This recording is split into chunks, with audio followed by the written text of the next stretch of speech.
Interschools competition. This is a competition designed to unearth talent, but in recent time it has become ground for chaos. It has become the breeding ground for violence. And me, I see that, look, this is not new, that we are having this violence clashes during inter-schools competition, but the level and scale at which it is happening is problematic. Because we come here, sit here, and say that we are building a country, we are building a future.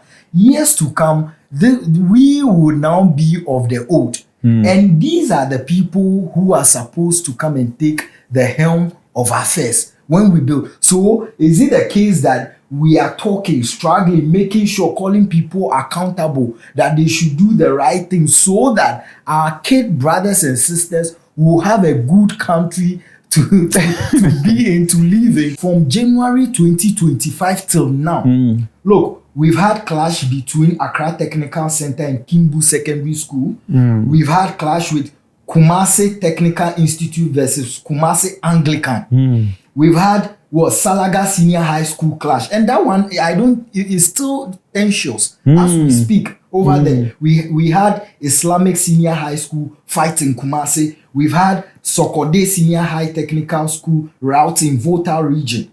We've had shooting at Adventist SHS Bantama. We've had Upper East Region SHS, deadly violence and school closures. Now, these are the people we are building the future to come and take over. What are our secondary schools? What have they become? Have they become breeding grounds for gang leaders when we should be raising future leaders? At this point, if God is hearing me right now, he should come down and manage his country. If this is truly a godly country, then he should come down, because a country that has its majority of its citizens being religious, extremely religious, but these are the things you are reading for us. And these are not just numbers or incidental. It's either people are dead, or people are paralyzed for life, or some people are deformed for life. We are talking about people between the ages of 18 and say 16, lowest. Let's say 15, between 15 and 18. And they are perpetrating these crimes in the four walls of schools, sometimes outside school, because rivalry. What are you even fighting for? Like, sometimes I begin to think, or I think that it's not I'm beginning to think. I think that the students' behavior right now is a reflection of our society. Expatiate. Okay. I'll do that using diagrams.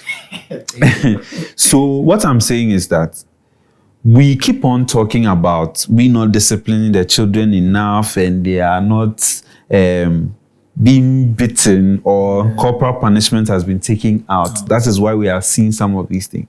I hold a different opinion. My opinion is that what is happening in this country for the past 5 to 10 years is what we are seeing in our secondary schools.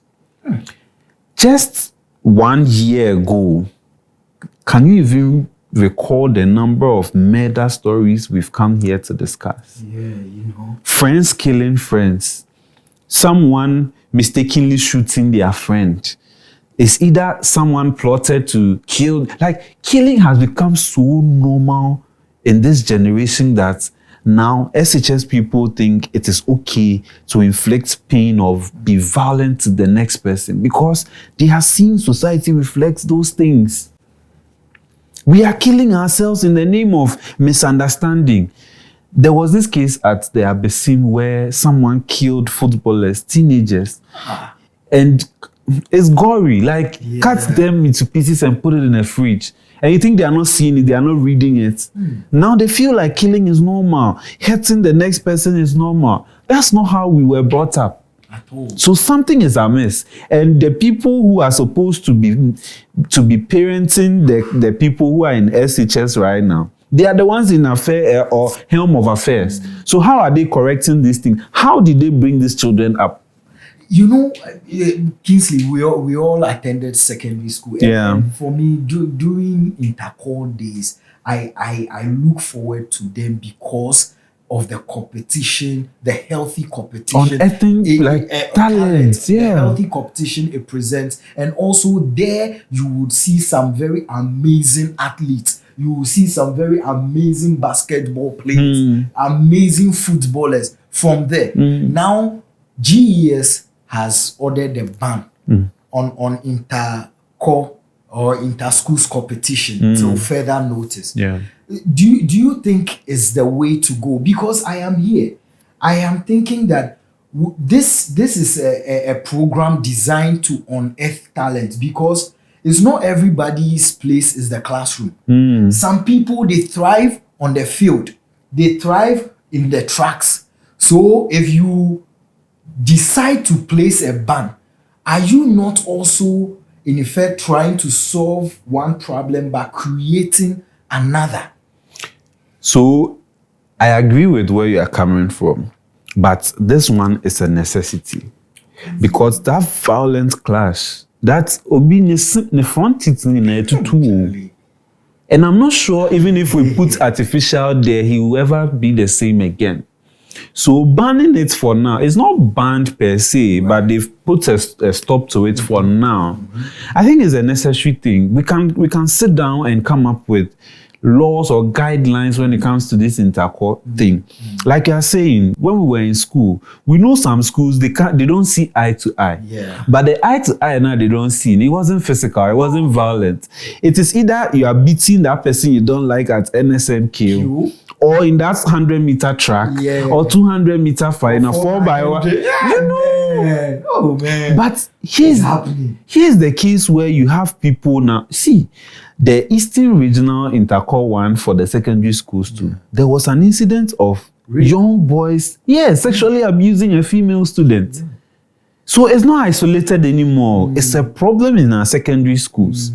Now look at how they even abuse teachers when you talk and you don't talk well, when you reprimand them or you try to correct them. They will go to their neighborhood or wherever they are, bring boys, and they will come and beat you, the teacher, up.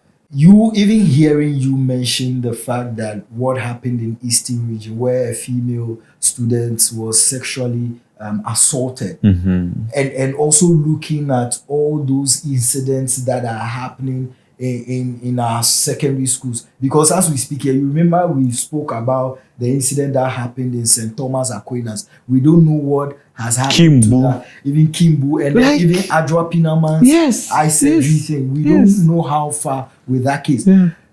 Would it not be the case that, because look, I am of the strong opinion that the corporal punishment that has been taken out of our secondary schools has contributed greatly to this young Ghanaians, indisciplined Ghanaians. You know, because when there was corporal punishment, there was some level of awareness not to do certain things, and also the how our PTA was rendered ineffective for some time now. I believe all of these things are factors that have contributed to this. So maybe, just maybe, let's bring back corporal punishment and strengthen the PTA to be up and doing, because it takes a village to raise a child, and that thing cannot be done just by the teachers alone, and that is why there is a formation of the PTA. So we must strengthen the PTA so that they get good oversight of the children both at school and at home, so that the training doesn't just end when you leave the school or when you leave home, but they are still able to monitor you. If not, we will still come back here. And how many times have we not said this SHS thing, and we are still here saying it again? I'm sorry, but the training cry doesn't start from the home again, because parents don't even have time these days. They are not nurturing anybody. They've left their children to nannies. See, how many times have you not seen parents in public places? The bunny Jimmy. Instead of the parent to say, hey, stop what you are doing, me bunny dear or expressive. Nti akola no tinipem no diatem no ye foolish things. Then the parents are there. Then you have some quote and unquote foolish adults also doing leave here. That's how children are. That is where we are getting to. So that child hitting another child at age 4, now you told the child, oh, he's expressive. If it's almost no, did they attempt at 4 years old? No. That same child will grow to be 15 and think it is okay. To hit the next person and not face any consequence. Some parents are actually aiding and abetting me. I have a very unpopular opinion. Maybe we should revise our laws to let parents face consequences for things their children do. So they'll start paying for the sins of their children. Their children will face the music, but you, the parent, if the child is going 15 years, you better 5 now. That's so normal. Wow. Maybe we will start, because if you are not ready to nurture a child, don't have it. Don't let society push you to having children you can't raise. The children, because you're living with some in their house, you're afraid of them. Some parents are afraid of their children. Or you can't even call your child, or if you see your child doing something wrong, you can't call your child and be like, oh, you're energizing. Some parents can't do it. Poverty is one. 2, some children are so violent that you, the parents, because you're afraid. They're like, this guy there. Hey, you can't someone. Hey. And we are just praising foolishness in our neighborhoods and in our schools. You know, anytime we sit here and we are even talking about, for example, health professionals, and we are talking about our nurses, one of our issues we've had with them is that now we are having TikTok nurses and all of that. Could it also be the case that now we are having some crop of TikTok mothers or not TikTok mother, TikTok parents or parents who wants to be so cool that they take the discipline factor out of the training because, hey, I don't want my child to think I'm not cool, I'm not that. And so this has actually emboldened these children that they even forget that you can't do certain things and not expect consequences. So I agree with you, but I don't even believe in punishment always being physical. Okay. Do you understand? Right. We don't necessarily have to beat your child for the child to stop certain things. I keep saying that formative years of when they start forming their character, if you let them know that, hey, if you say this word to somebody, it is they'll get you. You don't do that. But if you do this, no, why did you go to school to hit somebody? When the child comes home, punish the child, use innovative ways to punish the child. But it ultimately, let the child know that what they did was wrong. Yeah. Do you understand? But don't urge them on, because sincerely, the children beating other people in senior high schools, are they not from neighborhoods? Yes. Are they not in churches? Yes. Are they not? Did they not go to primary, secondary, JSS before they got to secondary school? Are they different from the others who were in the same class with them? No. Akọla bi nso wɔ hɔ no ma nipa gyegyefoɔ kyɛnbɛyifoɔ. Obeying the thing, the spirit no the free baby, the free buyer, and no thing. But that one, you have them in every society. Right. But here's the case, it's becoming a norm where SHS is not even safe for teachers to go there to impart knowledge. We've heard of students beating teachers because they will not let teachers are afraid of students. It's a fact. Who go school, baby? I mean, go school, when you speak in the morning at dawn, you see vapor coming out of your mouth. Charlie 6 a.m. I don't agree to such punishment. But I agree that it shaped us. So me, I was prepping proper in secondary school because that 6 a.m. lashes from yesterday's wrong you did or you were late to assembly. So they are just beating you anyhow in that cold weather. Alone, everyone is steady. Yes. Do you understand? Yes. But I don't believe that in this day and age, beating because I know beating. The hardened skin. Bone in the crowd. You would rather be tired. Maybe we should look at where the foundation or from where these students are coming from and entering the SHS level. You know, is it that maybe we've neglected that so much that the canker is actually there and is just a reflection of what they've inherited from? Absolutely. The formative years, like I keep saying, GSS no cry when you or bad character, that's between that what's it called, nursery to like class 6. I see children like 7 years, 6 years, and their parents are boldly saying, "Bana de esta no tio. Oh, Jimmy Ubano." Yeah. That is the age you can tell them sit, and they have to sit. And 6 years, 7 years, 8 years, you the parents can sit there and say, "Me bana de esta no tio. Me na kasasa." 6 years no.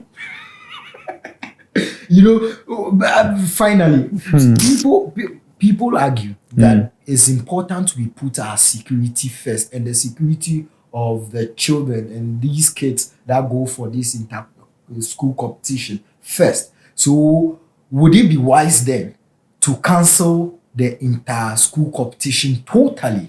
No. Just so that the schools can then have their individual competitions in their schools. The Interco, you see, sometimes if you do it in your local school, you become a local champion. But if you meet the best from every school and you beat them, that one, and you see, what hurts me is that this directive might affect some people because, mind you, some people go to SHS on scholarship. Based on well, now you say free SHS, but through that scholarship or something like that, they can even get scholarship to go to a US university or a Ghanaian university and still progress. Athletes from secondary schools who got admission, because they were run. sports, they were doing sports, so they were sports people. Yeah. So if that should happen, all these future opportunities are going to be cut by this foolish acts by some of the students. So we should look at it. This is coming. Yeah, I totally agree. Cancelling it wouldn't make sense because, like I said, somebody is not good in the classroom. Where they try and where they succeed is the track and field. So cancelling it, maybe we can take some short-term immediate secondary intercode. Why should security be important? But I was happy when I saw a video of the CID boss giving that 24-hour ultimatum. I like the seriousness they've dedicated to this issue, and please, they should see this case to the latter. I'm telling you, they should see it through, because we are fond of picking a case, then 1 month time won't hear anything. For me too, this is another appeal. I think it has happened one too many. And we are entering into the realms of national security, because if our secondary schools, if they come together, they can even Charlie. So this is an issue of national security. Maybe someone might say we are exaggerating, but if you dissect it, you realize that it goes to the heart of national security. Well, let us know what you think in the comment section. And whilst you're doing this, of course, recommend this to a brother, a friend, a sister. Until we come your way next time, don't go pelting stone. Be a great citizen. Yeah.